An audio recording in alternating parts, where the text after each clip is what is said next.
So in the first example we worked through, we solved the set of simultaneous equations using a graphical method. The next method we're going to use is via technology. So we're going to use our graphics calculator to solve a set of simultaneous equations.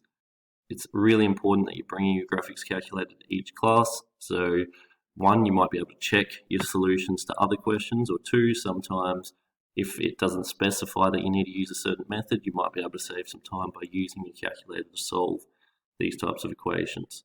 So here we have two equations, y equals 3x minus 7, and so that's in gradient intercept form, and then the second equation is given in general form when we have 2x plus y is equal to 11.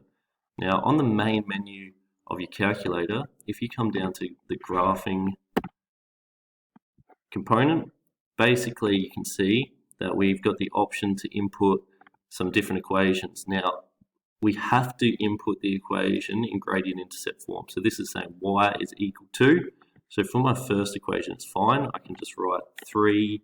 Now you have to use this x here, so the button that's underneath the alpha with the theta and the capital T, so 3x minus 7, and execute.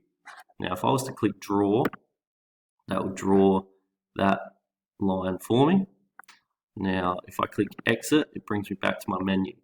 Now to draw the other line, it's a little more difficult, only because the calculator wants it in gradient intercept form, and this is currently in in general form. So all we have to do is rearrange this equation such that the y is all by itself.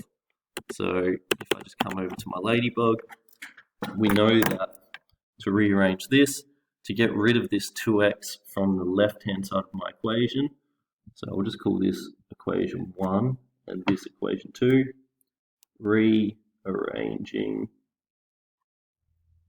equation 2. So all I have to do is, if I have 2x plus y is equal to 11, if I was to subtract 2x from either side of the equation, this side would just be left with y, and this side would become 11 minus 2x. So this is how I'd be inputting, or this is how I have to input equation 2 into my calculator. It's going to be 11 minus 2x. So if we come back to here, we'll have y is equal to 11 minus 2x. Execute. So again, whenever we're trying to find a solution to any of these equations, it's wherever the two lines intersect. So if I click draw, you can see that the calculator has drawn the function for me. Now we have to move the view so that we can see where that intersect happens. So the two graphs intersect at that point there. Now above F5 you'll see that there's this G-solve button. So if we click this, and you can see that there's a few different options. The one that we're interested in is the intersection of the two lines. So that is in line with F5. So if I click F5, this shows me that the two intersect at x equals 3.6 and y equals 3.8.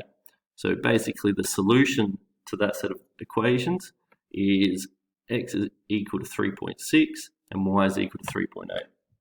So therefore the solution is x is equal to 3.6,